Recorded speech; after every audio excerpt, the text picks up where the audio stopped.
Hola a todos. En este video vamos a hablar del movimiento artístico del constructivismo.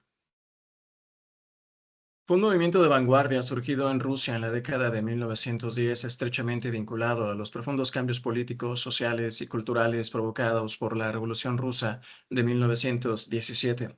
El constructivismo representa uno de los intentos más ambiciosos de la historia del arte por alinear creación artística y transformación social. Renunció a la expresión individual y a la belleza tradicional para proponer un arte útil, racional y colectivo, acorde con una nueva visión del ser humano y del mundo. El término constructivismo deriva del verbo construir y fue utilizado de manera programática para definir una nueva concepción del arte basada no en la representación o la expresión subjetiva, sino en la construcción racional de formas. Uno de los primeros usos explícitos del término aparece en relación con las obras del artista Vladimir Tatlin, en las que se abandona la pintura tradicional para trabajar directamente con materiales industriales reales como la madera, el metal o el vidrio. El constructivismo nace en un momento de crisis y transformación radical con la revolución bolchevique y la construcción de un nuevo Estado socialista. Los artistas de vanguardia compartían la convicción de que una nueva sociedad requería un nuevo lenguaje visual capaz de romper con la tradición artística burguesa. El artista deja de ser un creador individual y se convierte en un productor, una especie de ingeniero visual al servicio del proyecto colectivo. El constructivismo se desarrolla en un contexto marcado por la exaltación de la industria, la confianza en el progreso técnico y la organización científica del trabajo. Por ello, el movimiento adopta materiales industriales, métodos de diseño y principios de eficiencia, funcionalidad y economía de medios. El arte debe integrarse en la vida cotidiana y contribuir activamente a su transformación. Asimismo, el constructivismo no surge de la nada, sino que dialoga con otras vanguardias de la misma época, como el cubismo, el futurismo y especialmente el suprematismo ruso de Malevich. Sin embargo, el constructivismo se diferencia claramente del suprematismo al rechazar la dimensión espiritual o metafísica del arte en favor de su función práctica y social. Sus principales características son, primero, la abstracción geométrica, el uso predominante de formas geométricas simples como las líneas, planos, círculos, cuadrados, las estructuras modulares. Segunda característica, los materiales y técnicas industriales, uso del metal, vidrio, madera, alambre, acero, cartón, etcétera, etcétera. El material se muestra tal como es, sin disimulos ni ornamentos. También hay un interés por la estructura, el ensamblaje y el equilibrio. Una tercera característica es la funcionalidad o el rechazo del arte puro. Uno de los principios centrales del constructivismo es la crítica al arte autónomo. Se rechaza la obra de arte como objeto de contemplación pasiva. Se considera que el arte debe integrarse en la producción social. Y por último, la dimensión social y política, que quizás sea su característica más importante. El constructivismo está profundamente comprometido con el ideal revolucionario. El artista trabaja para la colectividad. El arte es una herramienta educativa y transformadora, y se busca formar una nueva sensibilidad visual acorde con el socialismo. Se manifestará en la pintura, la escultura, el relieve, el diseño gráfico, la tipografía, la arquitectura y el urbanismo, el teatro, el cine, el diseño escénico, etc. Bien, ahora pasemos a hablar de artistas y obras concretas. Pero primero, hablemos un poco sobre el suprematismo, que es el antecedente del constructivismo. Y hablemos del padre del suprematismo, el artista Casimir Malevich, nacido en 1879 y muerto en 1935, que fue un pintor y teórico del arte ruso, considerado uno de los grandes pioneros del arte abstracto del siglo XX. Es sobre todo el fundador del suprematismo, como ya decíamos, un movimiento artístico radical que buscaba liberar el arte de la representación del mundo real. Su gran propuesta fue que el arte no debía representar objetos, paisajes o personas, sino expresar sensaciones puras a través de formas geométricas simples y colores básicos. Para Malevich, la pintura debía existir por sí misma, sin depender de la realidad visible. El término suprematismo hace referencia a la supremacía de la sensibilidad pura en el arte. Sus características principales son el uso de formas geométricas básicas, los colores limitados, los fondos generalmente blancos, la ausencia de perspectiva tradicional y la sensación de movimiento, flotación y dinamismo, como lo vemos en esta pintura en pantalla llamada composición suprematista, Aeroplano volando. Lo que vemos es una composición abstracta formado por planos geométricos de color negro, rojo, amarillo y azul de distintos tamaños que parecen flotar y desplazarse en el espacio. Las formas parecen desplazarse en distintas direcciones y flotar en un espacio infinito. Malevich no intenta representar un avión, sino la sensación del vuelo, el dinamismo, la velocidad y la ruptura con la Tierra. El aeroplano era en ese momento histórico un símbolo de progreso tecnológico y conquista del espacio. Así, el aeroplano existe solo conceptualmente, no visualmente. Las formas geométricas sugieren el movimiento ascendente, el equilibrio inestable y la energía del vuelo. Esta obra refleja varias ideas fundamentales de Malevich, como la negación de la representación. Aunque hay una referencia al mundo real, el aeroplano, la pintura ya no lo necesita visualmente. También se muestra un entusiasmo por la modernidad y en este caso el vuelo simbolizaría el avance humano y la ruptura con el pasado. Y finalmente, y quizás la más importante, es la búsqueda espiritual.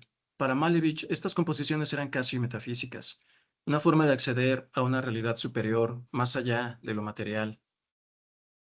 Pasemos a otra obra, una de las más importantes y radicales de Malevich, el cuadrado negro sobre fondo blanco. A primera vista, esta obra parece extremadamente simple, un cuadrado negro, ligeramente irregular, pintado sobre un fondo blanco. Sin embargo, es una de las obras más radicales e influyentes de la historia del arte. Malevich consideraba este cuadro el punto cero de la pintura, el momento en que el arte se libera por completo de la representación del mundo visible. El artista presentó el cuadrado negro por primera vez en la exposición 0.1, la última exposición futurista, en Petrogrado en 1915. El título 0.1 ya sugiere la idea de un reinicio total del arte. El arte antiguo llega a cero para dar paso a algo completamente nuevo. Un gesto clave. El cuadrado fue colgado en la esquina superior de la sala, el lugar donde tradicionalmente se colocaban los íconos religiosos en las casas rusas. Esto refuerza su dimensión simbólica y casi espiritual. La obra no representa nada del mundo material, es una pintura basada en la pura sensación. Para Malevich, el cuadrado negro es una forma absoluta, desligada de toda referencia externa. Él mismo escribió que el cuadrado negro era la supremacía de la sensibilidad pura en el arte. A nivel simbólico hay que señalar que el cuadrado es una forma geométrica elemental que no remite a objetos naturales y que simboliza estabilidad, cierre y totalidad. Por su parte, el color negro no es vacío, sino concentración máxima. Puede entenderse así como negación, silencio o punto de origen. Y por último, el fondo blanco representa el espacio infinito, un vacío activo en el que flota la forma. El cuadrado no está perfectamente centrado ni completamente regular, lo que recuerda que sigue siendo una obra humana, no una figura matemática perfecta. El cuadrado negro, es tanto una pintura como una declaración teórica del suprematismo. Finalmente, solo señalar que aunque parezca paradójico, Cuadrado Negro tiene una fuerte carga espiritual. Funciona como un ícono moderno, no religioso, pero sí contemplativo. Invita al silencio, a la introspección, y propone una experiencia directa, sin intermediarios narrativos. Malevich veía el arte suprematista como una vía hacia una realidad superior, más allá de la materia. Muy bien, ahora sí pasemos a artistas y obras concretas del constructivismo.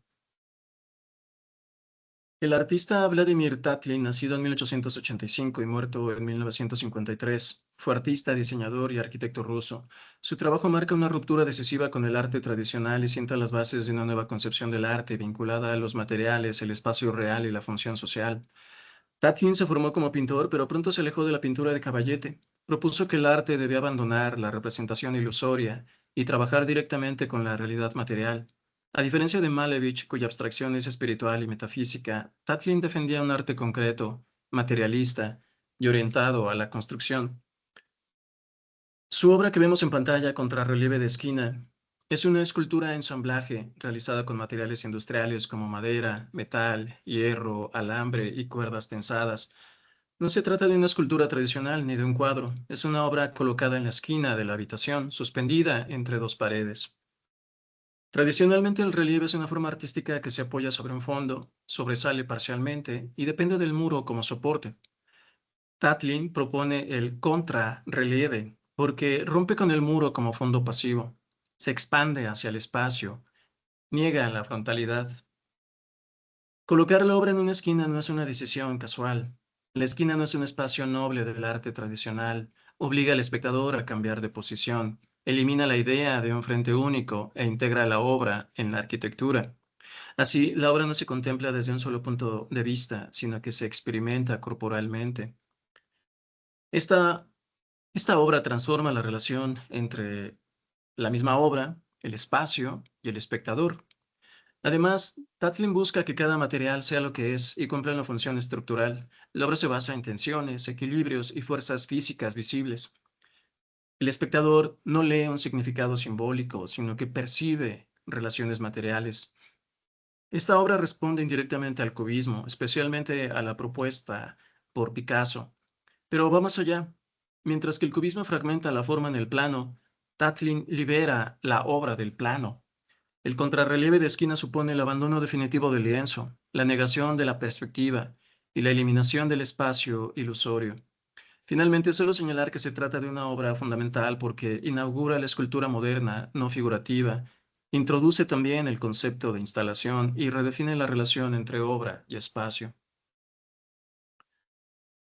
Otra obra, diseño de Tatlin, el Monumento a la Tercera Internacional, también llamada la Torre de Tatlin, fue un proyecto arquitectónico y escultórico concebido en 1919, poco después de la Revolución Rusa, para servir como sede de la Internacional Comunista.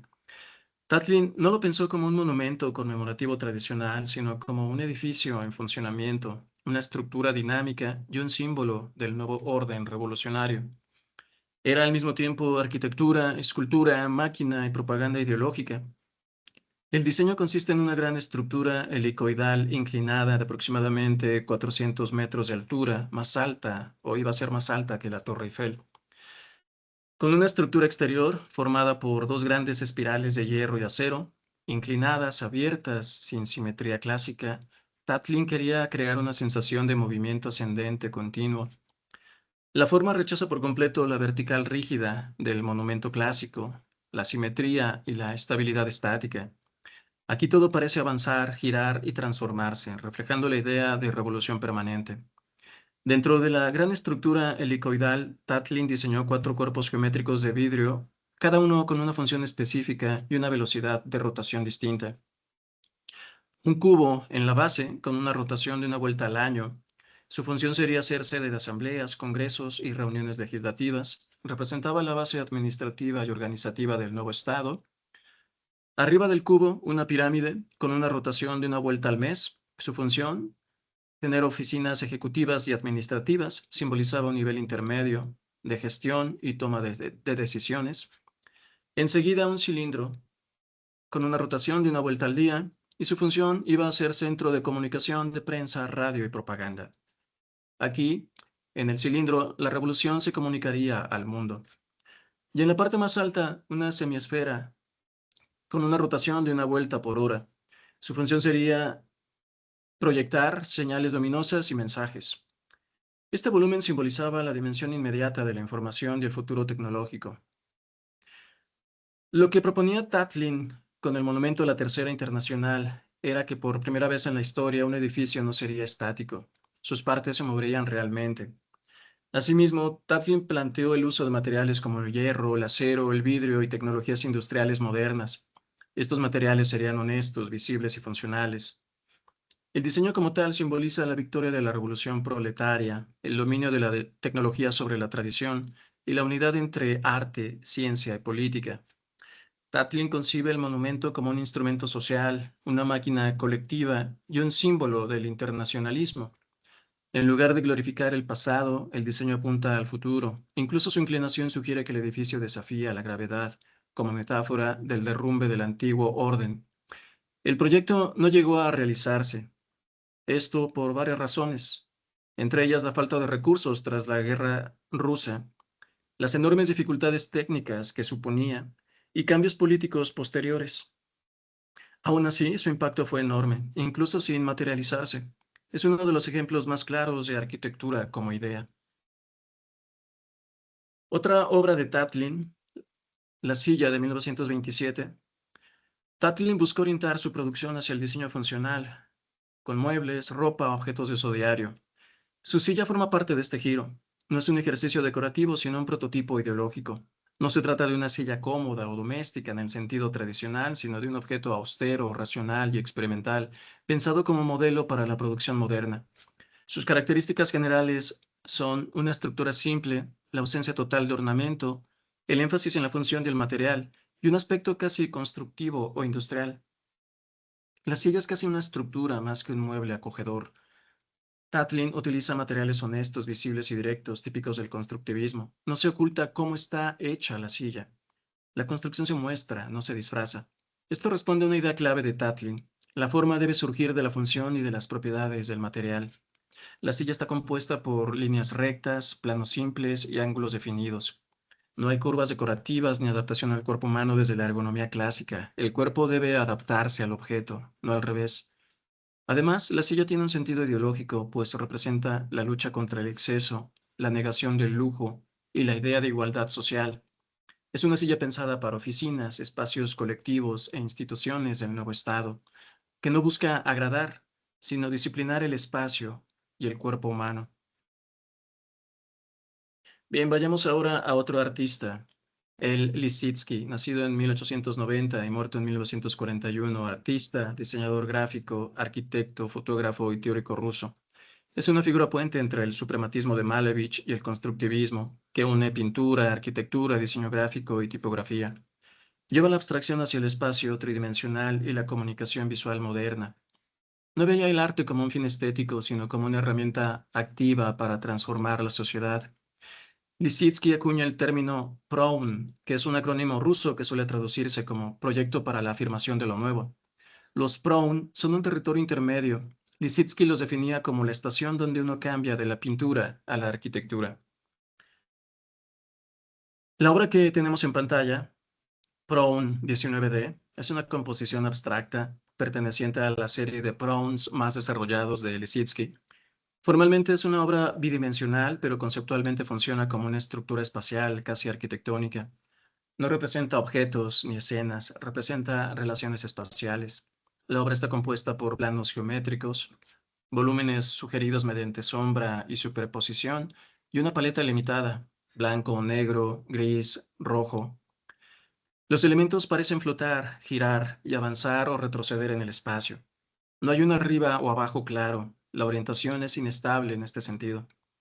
Una de las ideas centrales de Proun 19D es la abolición del espacio tradicional. El espacio funciona como un campo de fuerzas o una zona de tensiones equilibradas. Aunque es una obra plana, sugiere volumen y estructura. Algunos elementos parecen vigas, plataformas o ejes constructivos. Otros funcionan como planos flotantes o soportes. Es una pintura que se piensa como arquitectura. Aunque es abstracta, la obra no es neutral. Representa un nuevo orden visual, una nueva concepción del espacio y una ruptura con el pasado burgués. Para Lissitzky, crear nuevos espacios visuales era parte de construir también una nueva sociedad. Otro diseño de Lissitzky, el diseño para el libro Dlia Golosa, que fue publicado en 1923 y que reúne una serie de poemas de Vladimir Mayakovsky, uno de los grandes poetas de la Revolución Rusa. No es un libro para leer en silencio, sino para leer en voz alta. El propio título lo indica. Dlia Golosa significa para la voz. Lissitzky concibe el libro como un instrumento, casi como una partitura visual para la declamación. Uno de los aspectos más radicales del diseño es que el libro deja de ser un objeto literario tradicional para convertirse en una herramienta de uso y un dispositivo de comunicación. Sus características físicas claves son un formato compacto, una encuadernación robusta y páginas pensadas para uso repetido. Cada decisión de diseño responde a una función práctica, no decorativa. La estructura general del diseño se basa en separadores laterales, aquí los vemos, que es uno de sus rasgos más innovadores del libro. Los marcadores laterales parecidos a pestañas, donde cada poema tiene su propio icono geométrico.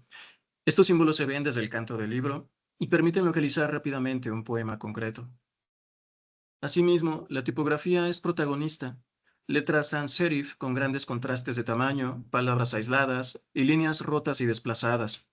La tipografía marca el ritmo de la lectura como si indicara pausas, énfasis, volumen y velocidad.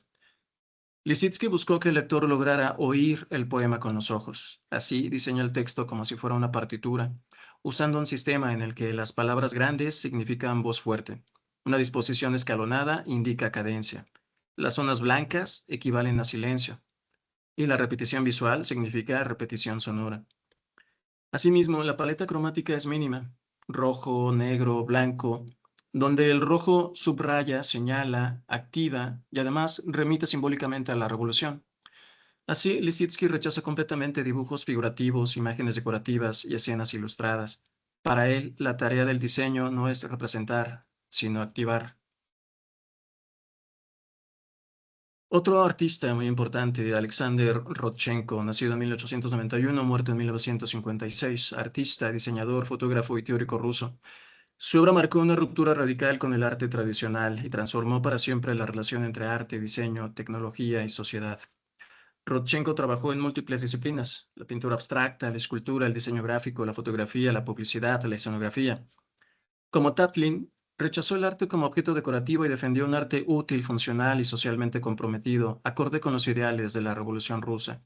Su consigna era clara: el arte debe integrarse en la vida cotidiana y en la producción.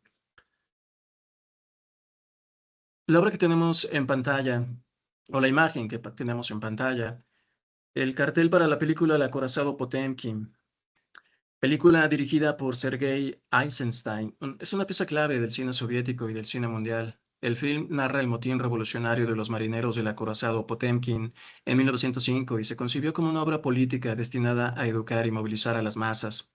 Rodchenko diseñó el cartel en un momento en que el diseño gráfico era considerado un arma ideológica. No buscaba que fuera decorativo, sino impactante, comprensible, inmediato y eficaz para comunicar ideas revolucionarias. Los rasgos fundamentales del cartel son claros y coherentes con el estilo de Rodchenko: una composición dinámica y diagonal, el uso del fotomontaje, una tipografía grande, contundente y sin ornamentos, y la fragmentación de la imagen. El cartel no cuenta una escena concreta de la película, sino que transmite su energía y su mensaje político. Uno de los elementos más característicos es el uso de diagonales fuertes, que rompen con la composición frontal y simétrica del cartel tradicional. Este dinamismo visual está directamente relacionado con el lenguaje vanguardista del cine de Eisenstein, basado en el montaje, el choque de planos y la intensidad dramática. En el cartel, la tipografía no es secundaria, no acompaña a la imagen, sino que forma parte de la composición. Las letras aparecen inclinadas, en bloques, con gran contraste de tamaño, casi gritando al espectador. El texto no es neutro, es voz y propaganda. El cartel no ilustra la película, la convierte en un mensaje visual revolucionario. Otra obra de Rodchenko, la fotografía en el teléfono, realizada en un momento en que Rodchenko había dejado casi por completo la pintura y se había volcado a la fotografía como el medio más adecuado para la nueva sociedad soviética. Para Rodchenko, la fotografía debía romper con la mirada tradicional, enseñar a ver el mundo de una forma nueva y reflejar la modernidad, la tecnología y la vida cotidiana socialista. El teléfono, perdón, en este contexto es un símbolo de progreso, comunicación y modernidad. La fotografía muestra a una persona utilizando un teléfono, encuadrada desde un ángulo alto y oblicuo, con una fuerte diagonal que atraviesa la composición. El aparato telefónico, el cable y el cuerpo humano forman un conjunto estructural casi mecánico. No hay escena narrativa ni fondo decorativo. Todo se concentra en la acción y en la forma. Uno de los rasgos más característicos de Rodchenko es el uso de ángulos extremos conocidos como picados y contrapicados. En la fotografía, la cámara no está a la altura de los ojos, no adopta un punto de vista natural. Se obliga al espectador a mirar desde una posición inusual. Este recurso responde a una idea clave de Rodchenko: la fotografía no debe copiar la visión humana, sino educarla. El ángulo rompe con la tradición visual burguesa y propone una mirada activa y crítica. En cuanto a los aspectos formales, la fotografía tiene una estructura claramente constructivista, con predominio de líneas diagonales, la fragmentación del cuerpo y del objeto y una organización rítmica del espacio. El cable del teléfono funciona como una línea gráfica que dirige la mirada, conecta los elementos y refuerza la sensación de dinamismo. La imagen parece así casi un dibujo abstracto, pero construido a partir de la realidad. Aquí no hay retrato psicológico ni individual. La persona no es protagonista emocional, no expresa identidad personal, aparece más bien integrada al objeto técnico. Rodchenko presenta al ser humano como un usuario de la tecnología, como parte del sistema moderno y como elemento funcional dentro de una red de comunicación. Esto encaja con la visión constructivista del individuo como parte de un colectivo organizado, no como héroe individual. Hablemos ahora de la artista Lyubov Popova, nacida en 1889 y muerta en 1924. Fue una artista rusa, pintora, diseñadora y escenógrafa. Es una de las figuras más relevantes del constructivismo y una de las artistas que de manera más coherente llevó las ideas de la abstracción al ámbito del teatro, el diseño y la vida cotidiana. Tras la Revolución Rusa abandonó progresivamente la pintura de caballete para dedicarse al arte aplicado, convencida de que el arte debía integrarse en la producción, servir a la sociedad y abandonar la expresión individual y decorativa. Trabajó en pintura abstracta, diseño textil, libros, escenografía, vestuario teatral.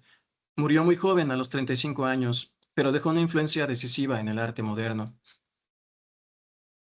Vayamos ahora a hablar de su diseño de escenografía para El Cornudo Magnánimo, fue una obra del dramaturgo belga Fernand Kromelink, una comedia trágica sobre los celos, el deseo y el poder. El director teatral ruso Vsevolod Meyerhold no estaba interesado en su psicología realista, sino en desmontarla y convertirla en un ejercicio físico y formal. Para ello necesitaba una escenografía que rompiera totalmente con el teatro tradicional. Popova fue la encargada del diseño y creando una estructura escénica constructivista, no un decorado. Las características principales de su diseño son una estructura tridimensional de madera, con plataformas, rampas y escaleras, ruedas, poleas y elementos móviles, y la ausencia total de telones pintados o decoraciones realistas. No representa una casa, una habitación o un lugar concreto, sino que es una máquina escénica. El escenario funciona como un andamio, como una fábrica y como una estructura industrial. Los actores suben, bajan, giran, saltan, se desplazan continuamente. La escenografía condiciona el movimiento, impone ritmos y organiza la acción física. No es un fondo pasivo, sino un instrumento activo del drama. El diseño de Popova está pensado para el cuerpo del actor, pero no favorece la comodidad, exige precisión, obliga a acciones coreografiadas y convierte la actuación en una secuencia de esfuerzos visibles. Este diseño elimina la ilusión de realidad, la escenografía pintada y el espacio narrativo clásico. El espectador no olvida que está en un teatro, ve la estructura, ve el esfuerzo, ve el mecanismo, lo que rompe con el teatro burgués y obliga a una mirada crítica y activa. Este diseño fue fundamental porque transformó la escenografía en arquitectura funcional. Otra artista constructivista, Bárbara Stepanova, nacida en 1894 y muerta en 1958, fue artista, diseñadora y teórica rusa. Trabajó en estrecha colaboración con Rodchenko, con quien compartió la idea de que el arte debía abandonar la esfera estética individual y ponerse al servicio de la sociedad revolucionaria.